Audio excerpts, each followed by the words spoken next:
Welcome to the Encore Audio Archives YouTube channel. I'm Taper Dave, and this is my channel. I've uploaded hundreds of talks here that I've recorded at meetings in West LA, and I've also recorded conventions starting in 2013. I've got a bunch of those up. And Walt and Mary Murray, the original owners of Encore Audio Archives, started the company in the 80s, and Walt recorded Joe and Charlie's and a bunch of stuff down in Vista, California. My sobriety date is June 20th of 1994. I hope you find something you like, so please like and subscribe to my channel and comment down below. If you want to hear something that I don't have or that you don't see, I'll see that I get it. Anyways, take care and have a great day if you want to. Anybody that's taller than me has glandular problems. I wanted you to know that. My name is Tom, and I'm a humble alcoholic. Oh, and I'm disappointed in John Bowman because he didn't stand up and say horseshit. They used to say that a lot when I would tell them my name and introduce myself. The reason I introduce myself as a humble alcoholic is my first sponsor, a man named Dale Russell, who was one of the originals at the Rafters up here, told me that he looked at me one time and he said to me, he says, Tom, he says, I think you need to tell everybody you're a humble alcoholic until you are. And then he kind of looked away and he says, you know, I don't think you'll live long enough. Dale died just after my second birthday. And I love Dale Russell. Because, you see, Dale Russell came for me when I could not come for myself. You see, he came and brought to me the gift of Alcoholics Anonymous. And I am eternally grateful that some fallen down drunk would do that for me. I stood at my sink on November 27th, 1981. Holding vodka in my mouth, trying to get enough vodka, enough alcohol in my system to quit puking. Retching. I don't know if you know what it smells like after you've been drinking an extended period of time. You know, you sweat, and there's a stink that only comes when you've been drinking like I drink. Your hair is greasy, your skin is greasy. I don't drink a little bit, I'm not periodic. I drink all the time. I drink around the clock. Oh great, see I even drink today. When I got to Alcoholics Anonymous, I was drinking every 2 hours. And when they came, they said, Tom, can you go 8 hours without drinking? And I said, hell no. I mean, if I could go 8 hours, what the hell do I need you for? Well, can you go 4 hours? I said, no. And they got down to 20 minutes. And they said, can you go 20 minutes? I said, if you don't leave. 10 minutes in, I said, 10 more minutes, I get a drink. And they said, no, 20 minutes. That's a little over 26 years ago. By the power of God, I'm alive and I'm sober. Through the miracle of the 12 steps of Alcoholics Anonymous and the fellowship of Alcoholics Anonymous and sponsorship and the friends that I have a magical life today. I have a wonderful life. I have been able to convince one of the most beautiful women in the world to marry me and to stay with me. She's down in front. I had to say that because we have a long ride back to Tehachapi. Now, there are some people in here that I think lost money on me. Because when I got here, I was not pretty well put together. I hate to give you the bad news, but Alcoholics Anonymous is not for winners. You do not get a membership card in Alcoholics Anonymous because you're doing well. You don't win the Nobel Peace Prize, be elected, Citizen of the Year, and then come to AA and say, I think I'll fulfill the measure of my creation by becoming alcoholic and getting to meet with you people. This is a room full of losers. And I had to come here to become a winner. Yeah, you're my kind. I belong here with you. I love you. because you gave me back a life. I'm a good Mormon boy that got sober in a Jewish temple. Yeah, it's true. It's true. And my wife is a bulimic, anorexic, coke freak alcoholic that had been locked up in a few nut houses and shit. And when I met her, I said, boy, that's the girl for me.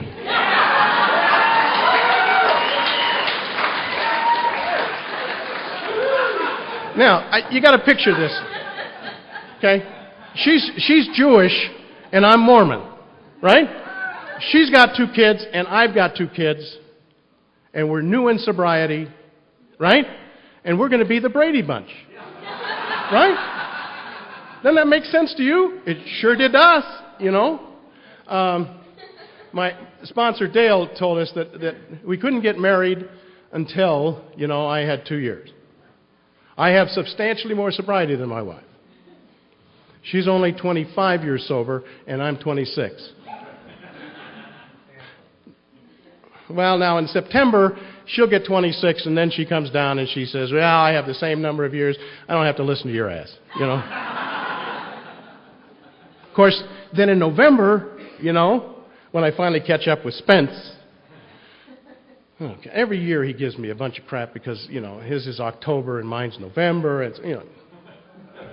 Then I tell her I have substantially more sobriety and she ought to listen to me, you know. I haven't gotten that done yet. This year we'll celebrate 24 years of marriage, okay?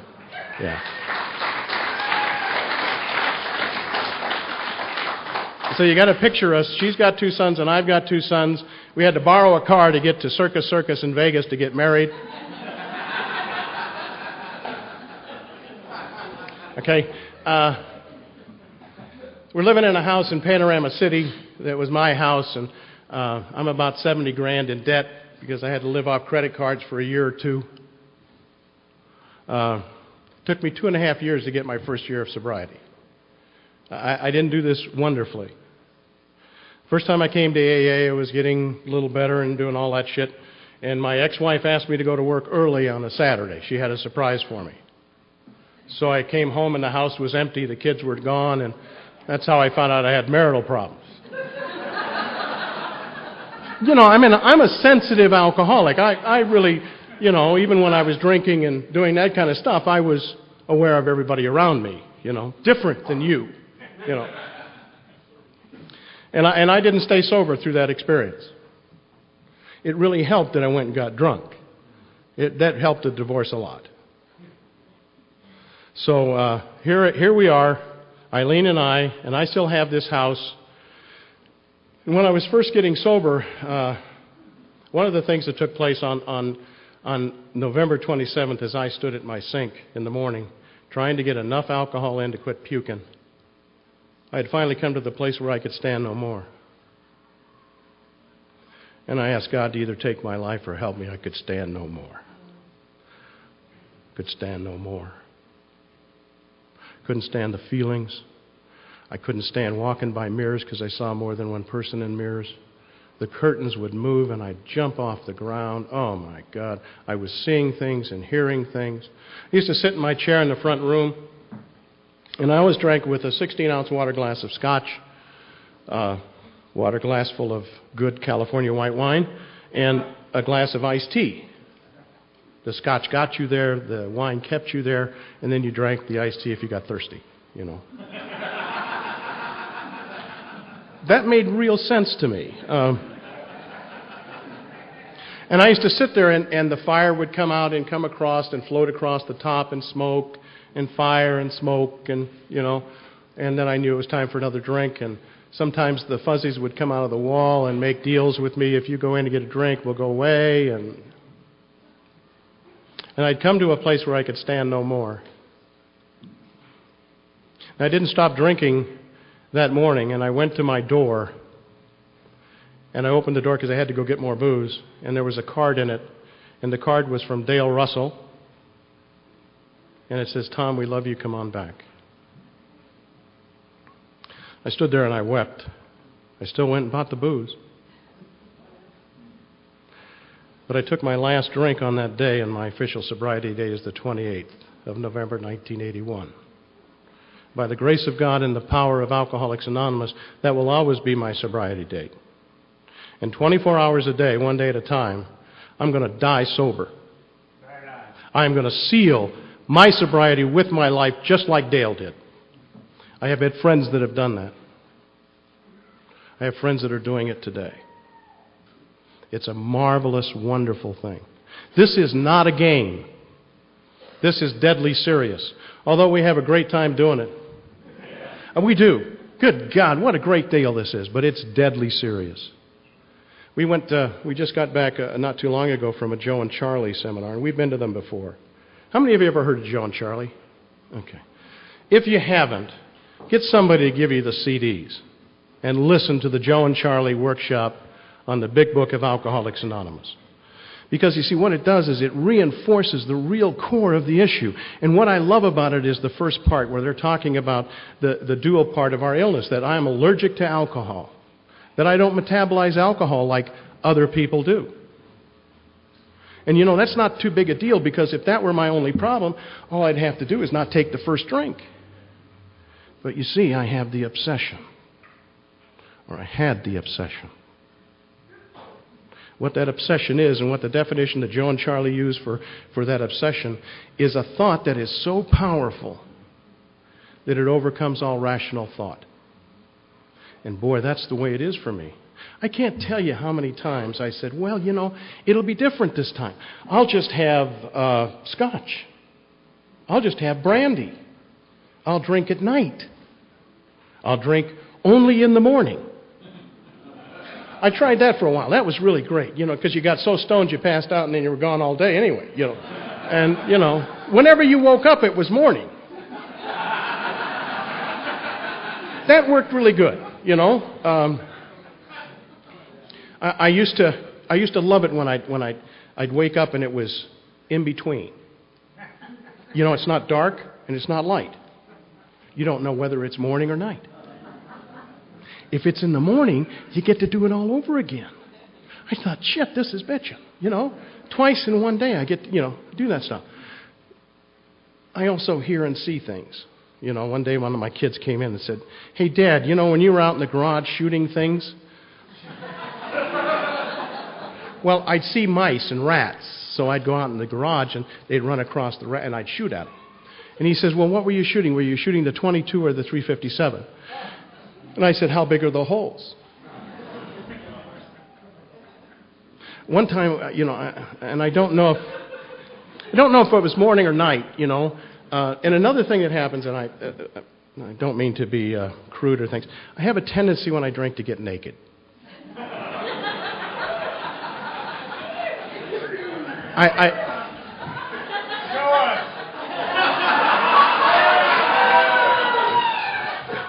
You just ate dinner. That would not be good.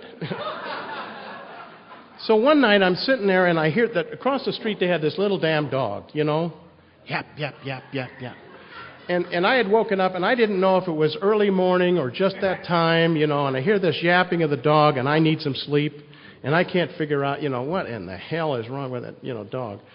And so I decide that I'm going to go over there and shoot that dog. So I have this .357 Magnum with a 6-inch barrel, you know, highway patrolman is what it was. I still have it. She has it. Okay, anyway. So anyway, I go across the street and this dog is behind a 6-foot-high wood fence. Now I know it's difficult for you to believe that I'm not 6 foot, but I can't see over the damn fence. So I only have a T-shirt on.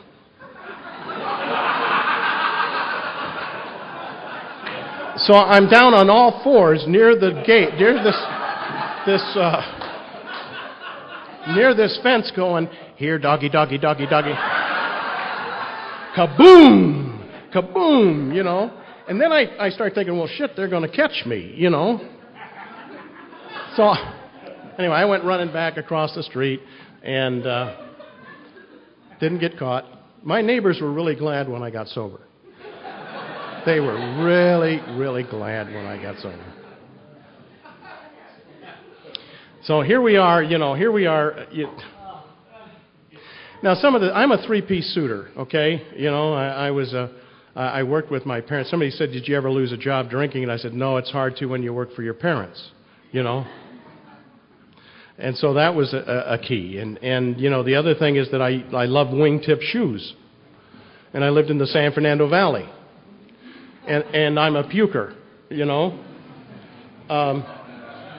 I ate the paint right off the side of one of the cars from in the morning, you know, because when I'd get up, I'd have a glass of scotch by the bed. And, you know, you try not to move. You're laying there and you think, oh, God, don't move, you'll puke, you know.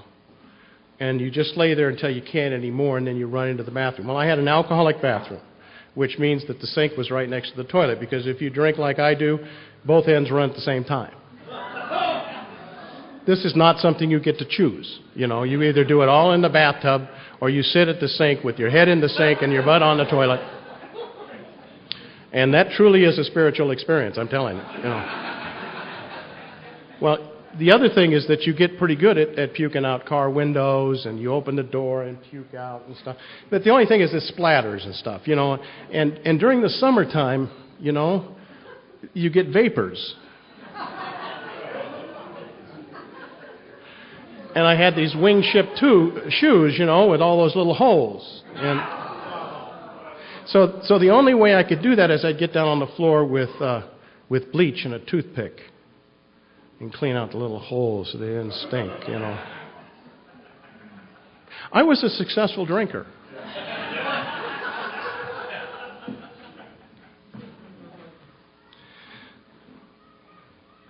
November 27th, when I stood there and I asked God to help me, because I could stand no more. There's lots of fun, and we laugh and we giggle over the tragedy. My family was gone. My children were gone. I was alone. I stood there all alone.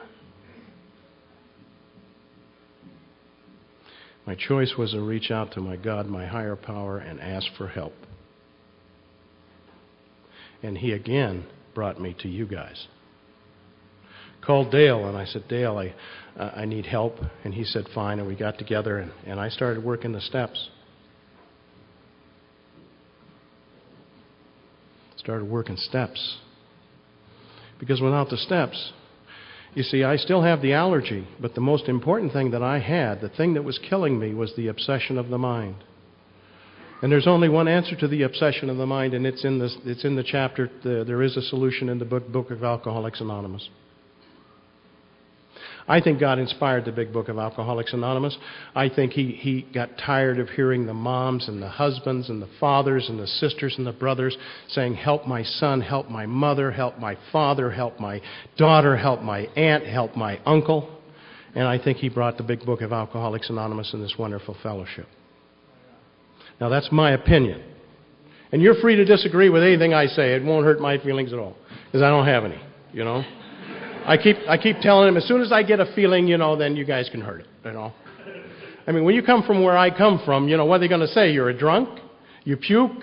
You know, you're blind on your bills? You know, you're a terrible father? You're a lousy husband? Oh, well, you know. I was all them things. Lousy son? In my fourth step, I shared with my sponsor, you know, that I'd stolen money from my parents. And he says, well, how much did you get yours for?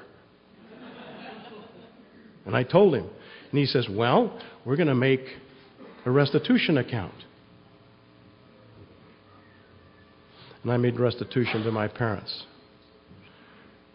Tenfold. Took care of my parents the last 5 to 10 years of their life.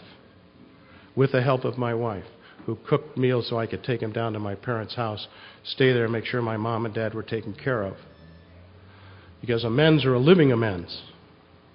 And I got to be the son they always wanted and hoped I would be. Yeah. All because of you. All because of Alcoholics Anonymous and the 12 steps of Alcoholics Anonymous. I believe in the steps. I love the steps. I love old-timers. When I go into a meeting up there in Tehachapi, and I got to tell you, they have great taste. They have a brilliant, gifted, tall, handsome, debonair chairman of the board up there. Oh, I'm so glad you asked. Yes.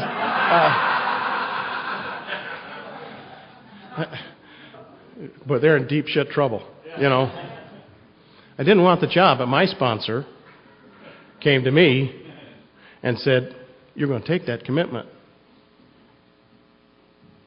I said, "I don't want to do that shit." He says, "I didn't ask that."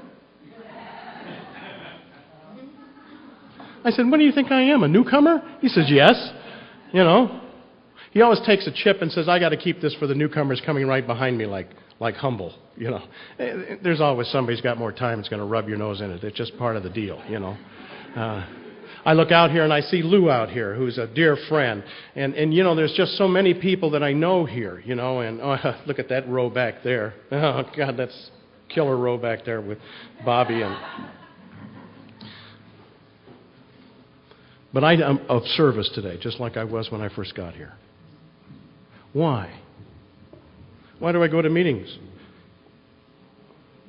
Why do I work with newcomers?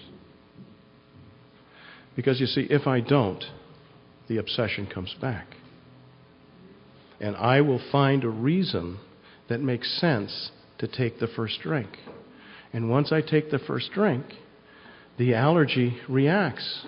The craving comes back. And I drink again.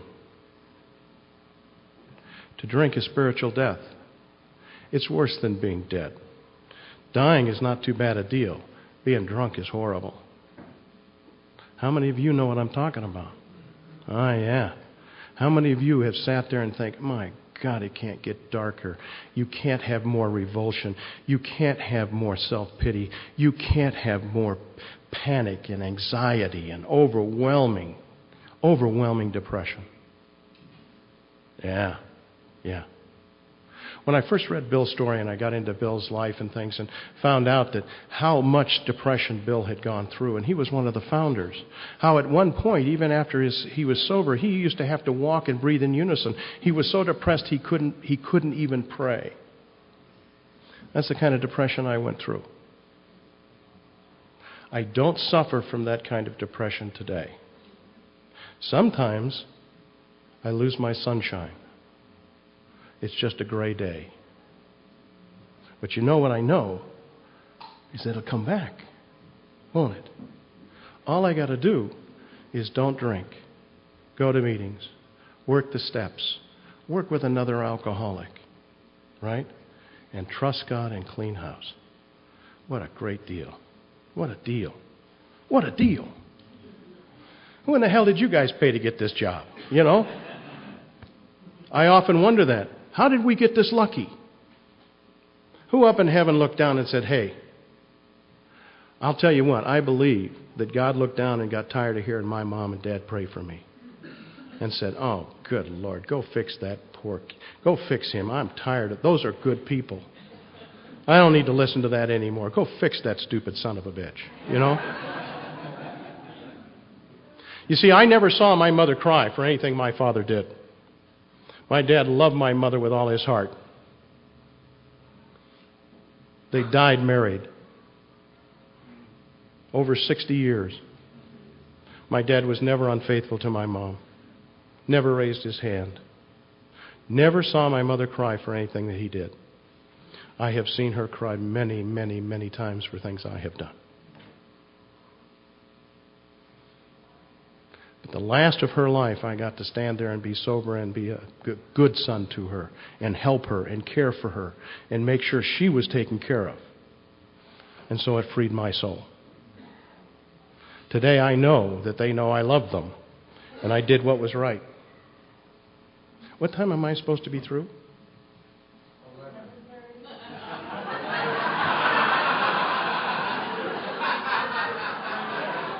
What time? Okay. A couple of things I want to share with you because I think it's really important. Hey, when was it that Don blew up, the business blew up with Don and all that shit? Yeah, okay. I bring my wife to check on dates, okay? I mean, it's really bad when you're driving home with your wife after they've asked you to speak and you've been brilliant and gifted, right? And she says, well, you know, you really were good. It would be nice if you told the truth, you know.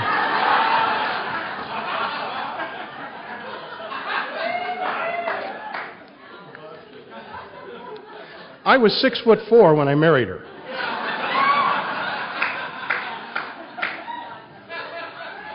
It's true. God.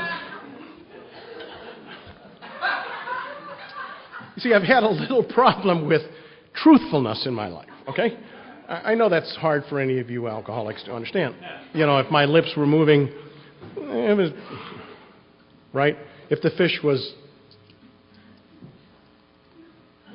you know how big the fish is? You know, where were you? Huh? You know.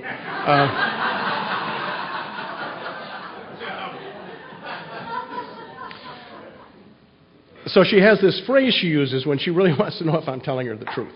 I'm much better today. I'm much better today. She says, is that God's truth?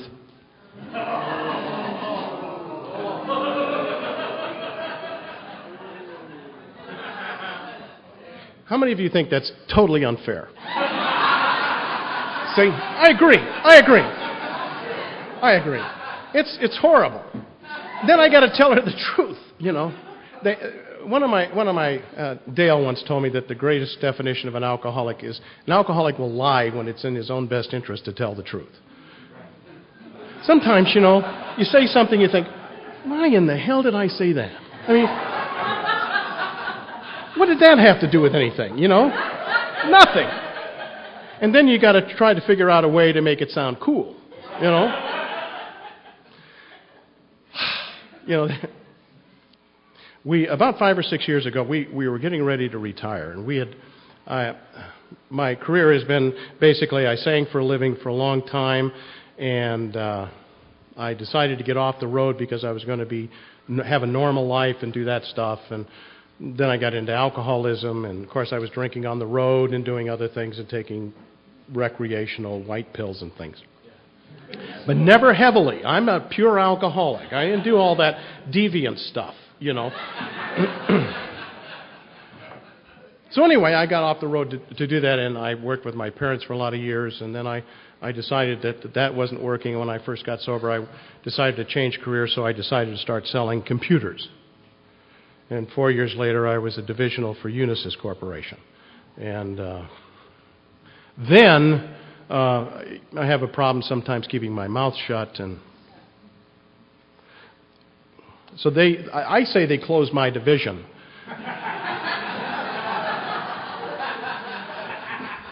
Eileen says they fired my ass, okay? Anyway,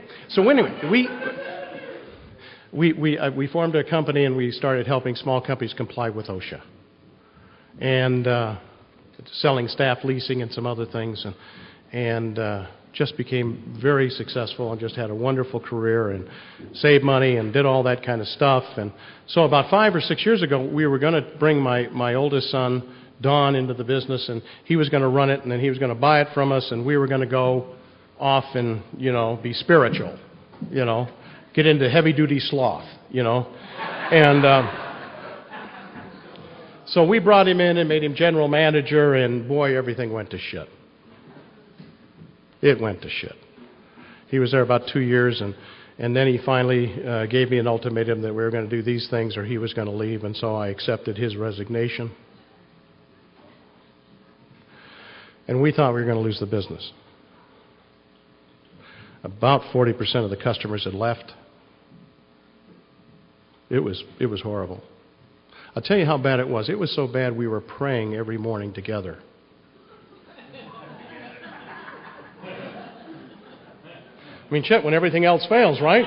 You go and pray about it, right? So, anyway, and we were real concerned. And I had always, I have a condo down here that we used to come down and stay there when I was working in L.A. and that kind of stuff. And so we had been praying that our higher power would tell us what we were supposed to do and how we were supposed to do it. And so I came to the Wednesday night men's stag meeting over at the church. And Pat came up to me and says, hey, man, we found something, and we found a gift for you. Mike found a gift for you. You know? This is probably the lowest point in my sobriety. And I said, well, what in the hell is it? And so for a few weeks, came back and forth. He came back and he says, we found a 12 and 12 in Hollywood in a used bookstore. And I said, oh, okay. And they said, you know whose name is inside? I said, no. And it says, the name inside the book is Dale Russell, my first sponsor. And I knew, right, I knew it was going to be okay. You see, I knew one more time, God loves children, He loves fools, and He loves alcoholics. And I'm all three of those. 2 years ago, we sold our business to my nephew. We've been retired 2 years. We've been traveling. We're going to Europe for 3 weeks, and we're going to go to Edinburgh, and then we're going to go over to Prague and Vienna. Okay? We have friends that in the program that own a home in Edinburgh, just outside of Edinburgh, across the bay. We're going to go stay with them and enjoy Europe and all those things. So you come from somebody that was so broke, okay, and so out of kilter that when Eileen and I got married and she put my name on her checking account, they revoked her check cashing card.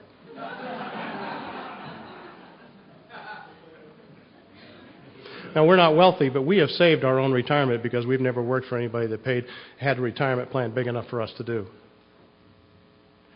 All of the skills that we have gotten, all of the things that have happened to us have happened because of Alcoholics Anonymous. If you want what we have, do what we did. Work the steps. I beg of you. I beg of you. The fun, the joy, the happiness. Now that son that was so out of kilter that he left, broke relations with us. Tuesday we go up to see him. He's had a child, our granddaughter. We have a relationship with him today. Not to the degree we would like, but we get to see our granddaughter. We have 2 other grandchildren. We have a 4th on the way. Our children call us. Our children love us. Our children are good to us. Only because of Alcoholics Anonymous and the 12 steps. And I'm over, right? What time am I supposed to be over? I don't want to... Huh? You got a long ride home. Yes. What time? No, what time? And with that, we'll bring this to a close. All right.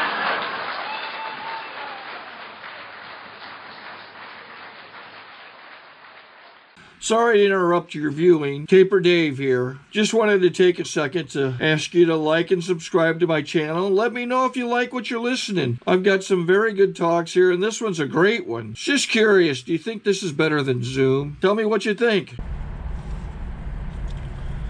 Okay, this is how I prepare my drone for launching.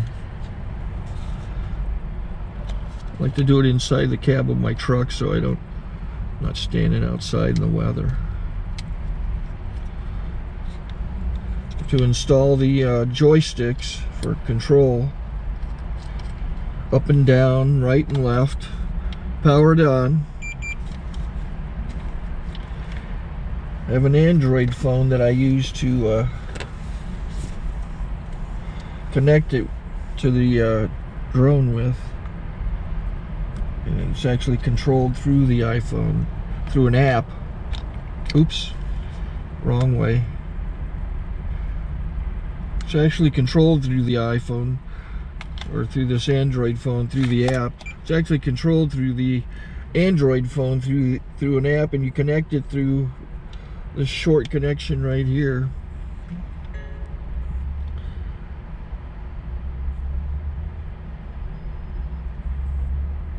Remote control connected. Remote control's connected.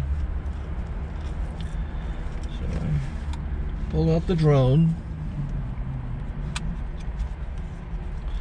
I have to extend the legs long legs extended first, then the short legs. Remove the gimbal protector. Set that aside, then power it on one short burst and one long burst. I lay it down. So I have to go to calibrate. So the drone's not connected yet. It shows you here as this drone gets disconnected, even though the remote's powered on. So the drone has to establish it's connected. So I go into the app to calibration mode. First I'll calibrate the remote controller. Start calibration. Out, in, oop, out, in, up, down, and then this little wheel is to control the gimbal. So it's calibrated. Go to gimbal calibration, start calibration, and then it calibrates the gimbal. I don't know if that shows up. The gimbal's moving all over the place. Changes, you can see it on the video. And I'm calibrated to take off. It's acquired 7 satellites at the moment. There are 26 satellites up in the sky, which it has to acquire before you can take off. So it's connected. It's got enough satellites. This is white. I can go to press this little arrow button, swipe right to take off, and it would start the motors if I slid this to the right. But I'll wait till I get outside. Don't want to do it inside.